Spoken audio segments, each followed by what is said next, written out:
all the summer rain. And welcome to Sailing Lisa Jane. We recently joined a group from Raid Sydney on a weekend sail on Lake Macquarie with an overnight stay on Elizabeth Island. Two excellent videos have been posted about the weekend, one by Paul from Sailing Cape Louise and one by Josh from his Heron Kingfisher. They're both quite professional and very entertaining. I've prepared this video about some aspects of sailing and boat handling that I learned over that weekend and some of the tweaks that I want to make to the boat as a result. I look forward to your comments on my ideas. This is a map of Lake Macquarie, about an hour and a half north of Sydney. And it's the location for this weekend's Sandy Isles Sydney raid. We've got a good number of boats signed up to attend the raid, and our intended location and overnight stop is over here, Elizabeth Island. The starting spot, right down here, the southern end of the lake, Summerland Point.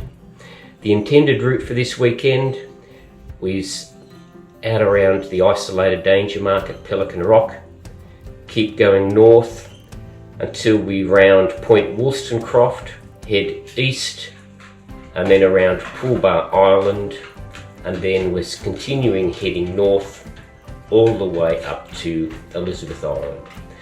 The forecast is for southeasterly breeze, so it should be a really nice sail all the way there. Probably the only close hauled section will be Point Wollstonecroft to the eastern side of Poolbar Island. Well, I'm looking forward to the weekend and hope the weather holds for us. Hope you enjoyed the video. The ramp at Summerland Point enters a protected lagoon and is ideal for rigging and launching a cruising dinghy.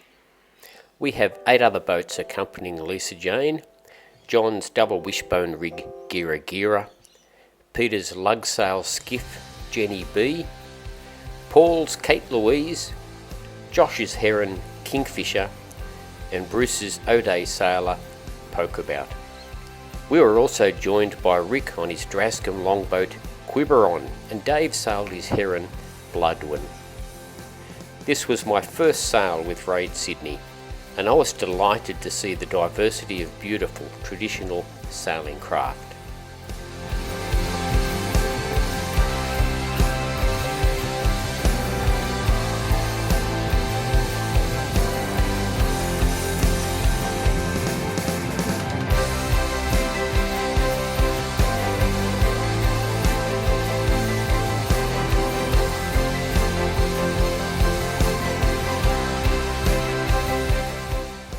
I'm hove to in the bay while we wait for the others to join us.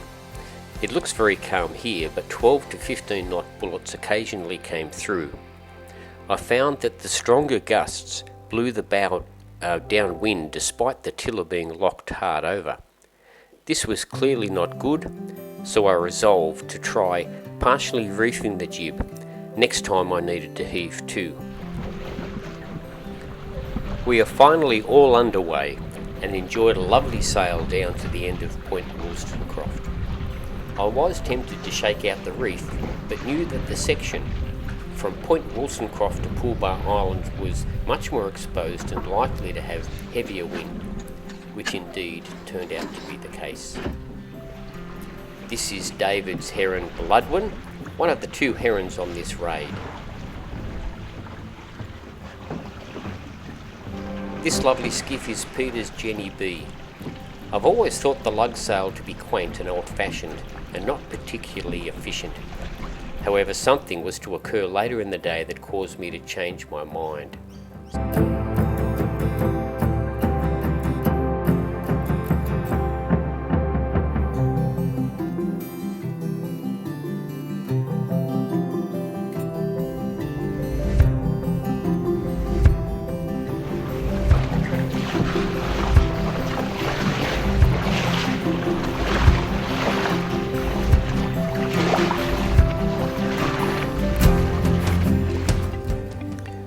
Not long after this footage, we were hit by a squall, measured by one of the skippers at 27 knots.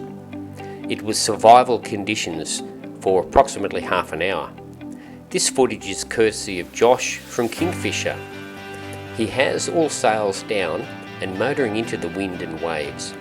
I was doing the same thing but was approaching shallow water, which I was keen to avoid.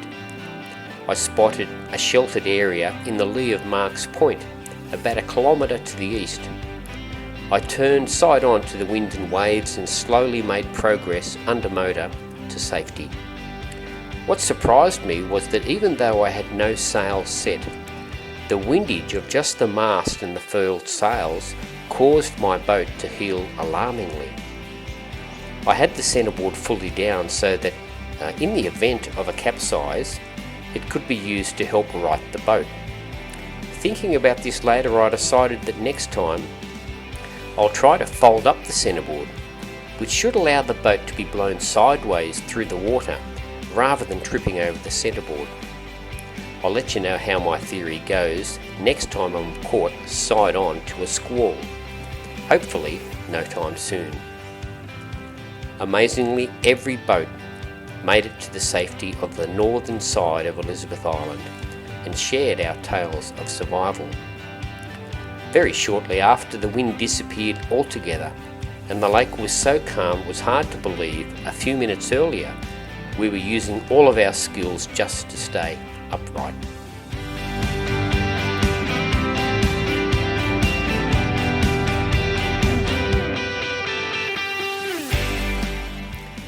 You can see in the background Jenny B rowing into the beach without mast or sails. During the squall, I saw Peter release a single halyard which caused the whole sail to immediately tumble down into the boat. He then grabbed his freestanding mast and stowed it below deck. In the space of less than 2 minutes, Jenny B had no windage above deck level and was sitting safely at anchor. I now have a newfound respect for the humble lug sail.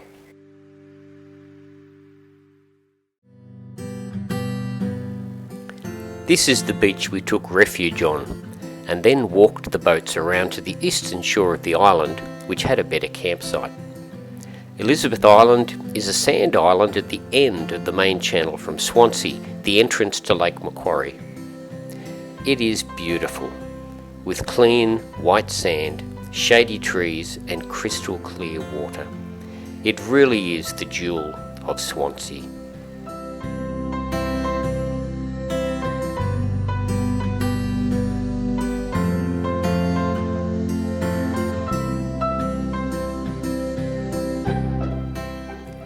We've all enjoyed an afternoon swim, and now it's time to get the boats ready for overnight. You can see a number of different interpretations of the boom tent, from Gira Gira's minimalist structure allowing maximum airflow and minimum protection, to a fully enclosed structure on Long-Winded. Lisa Jane's effort is a compromise of the two. We will see in the morning how well our structures hold up to what is expected to be a very windy night. Well, good morning. That was a crazy night. The wind was howling. Very unsettled night. But it is dawn has broken to a beautiful day. Looking forward to a great sail today. Should be seeing the sun come up over that way very, very soon.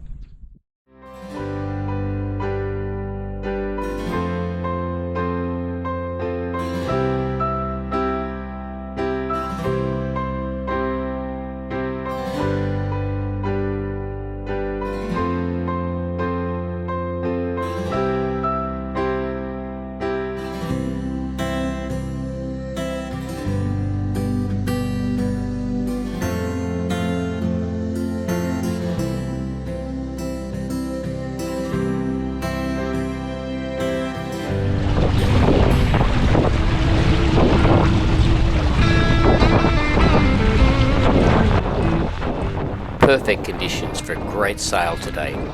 We are aiming to sail to Poolbar Island, where we'll stop for lunch. I can't fully describe to you how rewarding it is to sail a beautifully balanced dinghy in a perfect wind. There is something magical about sailing a boat that you have built from a set of plans and know intimately. She feels part of you and alive. If you've been dreaming about building a wooden sailing dinghy, just do it.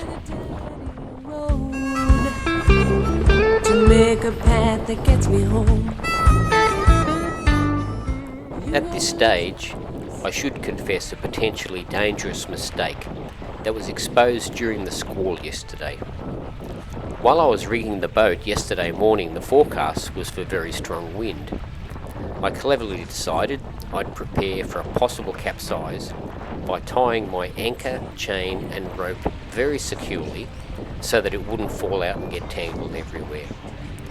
Within the first few seconds of the squall, I realised what a bad idea that was.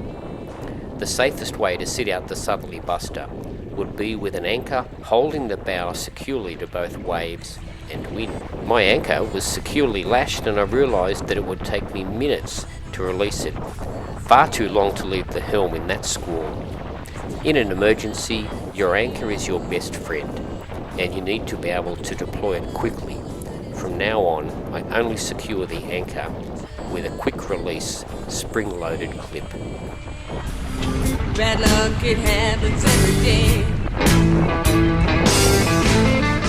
One thing I'd like to comment on is something you can't observe on the video. It's the advantage of a folding centreboard over a daggerboard for a cruising dinghy. The centreboard prevents the boat moving sideways when the wind blows against it, and instead allows it to move forward. The centre of effort of the board needs to be located directly below the centre of effort of the sails. In a cruising dinghy though, the centre of effort of the sails changes according to the reefing and the furling. I've found a great benefit in being able to rake the centreboard forward or aft according to the sail plan. You can feel the difference in the reduction of weather helm in the rudder. If you are considering building a cruising dinghy, I definitely recommend a design with a folding centreboard over a daggerboard, even though it is more complex to build. The mirror drop right on the floor as you're walking out the door. I use a continuous jib sheet system that is cleated on the leeward side. I learned over the weekend that in a strong gust, throwing the main off may not be sufficient, and I need to also be able to quickly release the jib sheet. Mine always seems to be in the cockpit floor, which is hard to reach if you are hiking. A tweak that I'm going to implement is to put a can cleat near the side stay on the windward side. The jib will still be cleated on the leeward side, but the second cleat will simply hold the sheet right next to where I sit so that I can grab it easily. The breeze felt like it was building, so I decided that I'd put a reef in just in case. The rule of thumb is that the time to put a reef in is when you first start considering it. You'll notice a couple of things here. I reduced the sail area of the jib before I backed it for heaving to. The reduction in sail area worked wonderfully, and later on you'll see from the horizon that she sat steady and the bow was not blown downwind significantly. A tweak that I am implementing though is to relocate the jib furling cleat to the rear of the centreboard case so that I don't have to leave the helm to furl the jib. You'll also notice that I fitted a tiller stop that holds the tiller in place.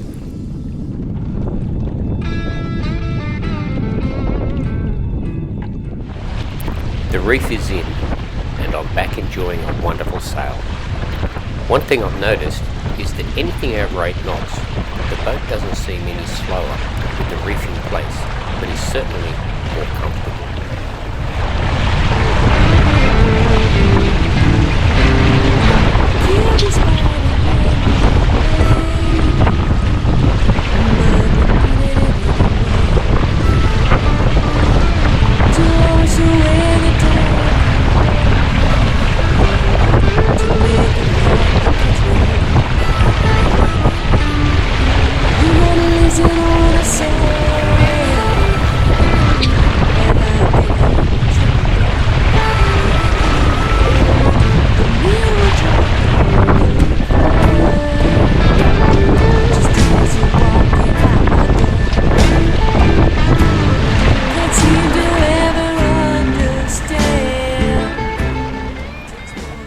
the wind came around more to the east, so we eased the jib and adjusted the traveller and enjoyed a shy reach all the way to Pulbar Island, where we stopped for lunch.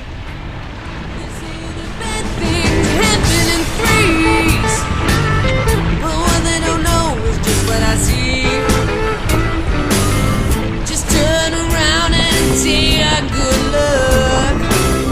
The baby bad luck was all that it took. Just didn't wanna say bad luck, it happens every day.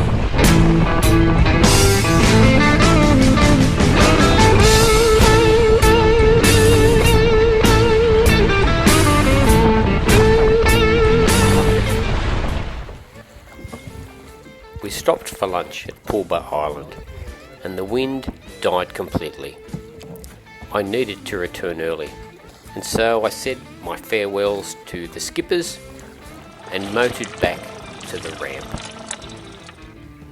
I've made a number of observations and suggestions on boat and sail handling. I'd love to hear your thoughts and ideas in the comments section below, and I'll make every effort to respond to you. I hope you've enjoyed another episode of Sailing Lisa Jane.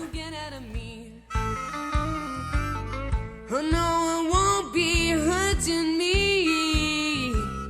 Bad luck won't